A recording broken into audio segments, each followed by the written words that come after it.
Qual a origem dos bilhões de anos e como refutar Stephen Hawking sobre o Big Bang? Vou começar com uma fácil. Rapaz, vocês querem até que horas vocês gostariam de ficar aqui? Começar com Hawking. Stephen Hawking, no livro dele, O Universo numa Casca de Nós, ele coloca um ponto bem interessante logo no início do universo. Ele coloca período das leis da física estranhas e desconhecidas. Tá? Tecnicamente, isso daí a gente chama de milagre. Porque para o universo começar, ele deve ter obedecido às mesmas leis que nós conhecemos hoje. Essa é a ideia básica. Eu, por muitos anos, acreditei no Big Bang. O meu problema com o Big Bang foi quando eu tentei colocar nas equações, que a gente já conhecia a ideia do Big Bang, as equações relacionadas da termodinâmica. Porque termodinâmica tem que fazer parte do sistema. Mas o problema é que quando você coloca a termodinâmica, tem um negócio chamado entropia. E quando você coloca essa equação junto com as outras, o que acontece é que a entropia começa a funcionar do tempo T0. Ela não vai esperar um tempo para depois começar a funcionar. Ela já começa no início.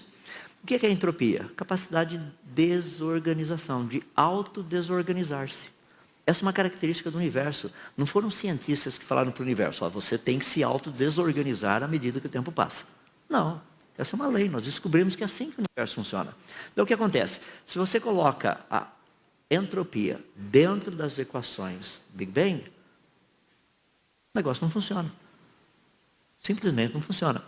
Tanto é que hoje em dia muitos, reconhecendo o problema, têm tentado colocar essa parte da entropia dentro dos buracos negros. Rapaz, mas haja buraco negro para colocar toda a entropia lá dentro. Entende? Lá dentro é tudo extremamente desorganizado. Mas e o lado de fora, que é onde nós estamos? Não tem como fazer num universo que é fechado como o nosso, fazer com que a entropia vá na direção contrária àquilo que normalmente ela vai. Não tem como. Então a ideia do Stephen Hawking e outros dentro do Big Bang, a ideia é bem simples.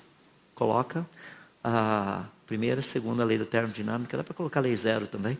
Coloca essas leis, tenta fazer funcionar. E percebe que a resposta não é religiosa. O Hawkins vai para o inferno, você já foi. Por quê? Não, eu não sei, mas pelo que tudo indica, tá? Porque ele dizia que Deus não existe. Eu acho que ele ficou surpreso. Eu tenho certeza que ele hoje acredita que Deus existe. Eu tenho certeza, mas de qualquer forma. A ideia principal, então, o que essas pessoas propõem, independente de quão brilhante a pessoa seja. E o Stephen Hawking foi uma pessoa brilhante. Não tem como negar isso. Tá? Uma mente privilegiada, uma capacidade de raciocinar e fazer coisas assim na mente dele que assim a gente pode dizer até que invejosa. Tá? Espetacular. Mas isso não significa que ele estava certo. E quando nós plugamos as equações, no caso que eu mencionei de termodinâmica e tudo mais, o modelo Big Bang não funciona. A questão dos bilhões de anos, bem rapidinho, uma maneira simples da gente fazer isso. Vou pegar meu copinho aqui, esse copinho tem 200 ml. Tá? Vou colocar aqui em cima para você ver. Vou fazer um furinho e vão vazar 10 ml por minuto. Tem 200 ml aqui dentro. Está vazando 10 ml por minuto. Depois de quanto tempo o copinho vai estar seco? Ou seja, toda a água escapou. É fácil. Tem 200 ml, divide por 10 ml pega a vazão, né? Divide isso daí. Quantos? 20 minutos o copinho está seco. Tá? Só pegar 200 e dividir por 10. Acho que isso não é difícil ainda, né? Porque o pessoal não ensina mais nada nas escolas. Quer dizer, não que não ensina, os alunos não querem aprender mais nada nas escolas. Então o negócio sabe que vai passar de ano, para que estudar? Então é coisa assim. Vamos pegar o nosso copinho. Cheguei aqui no meu copinho, eu dou uma olhadinha nesse copinho e falo, nossa, que legal. Tem 100 ml. Se tem 100 ml, quanto tempo teria se passado? Bom, quanto tinha antes? Tinha 200. Se 100 vazou, é porque ficou só mais 100. O que vazou são 100, então 10 minutos. Certo?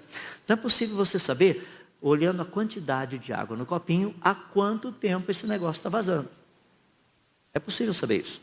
Imagina que em vez de água, a gente usasse um elemento químico radioativo que se desintegra com o tempo. Se eu souber quanto tinha no começo, souber quanto tem hoje, eu sei o quanto desintegrou. Sabendo quanto desintegrou, conhecendo a meia vida do negócio, o quanto ele desintegra em função do tempo, dá para calcular quanto tempo esse negócio está desintegrando. para sobrar só essa quantia. Então, esses são os métodos de datação. Aí você tem rubi de estrôncio, potássio argônio, urânio chumbo, hafnio tétnio, e até o próprio carbono 14 funciona assim. Legal. 2 perguntinhas básicas. Quando você pega uma rocha, um fóssil, tá, um sedimento, seja lá o que for, quanto desse elemento químico havia no início? Percebe? Para saber o quanto tem hoje, eu consigo medir. A gente leva lá no laboratório, espectrometria de aceleração de massa, você sabe quanto tem. Fantástico. Agora, quanto tinha no começo? Aí é a resposta científica. Só Deus sabe. É possível fazer uma pressuposição, uma estimativa.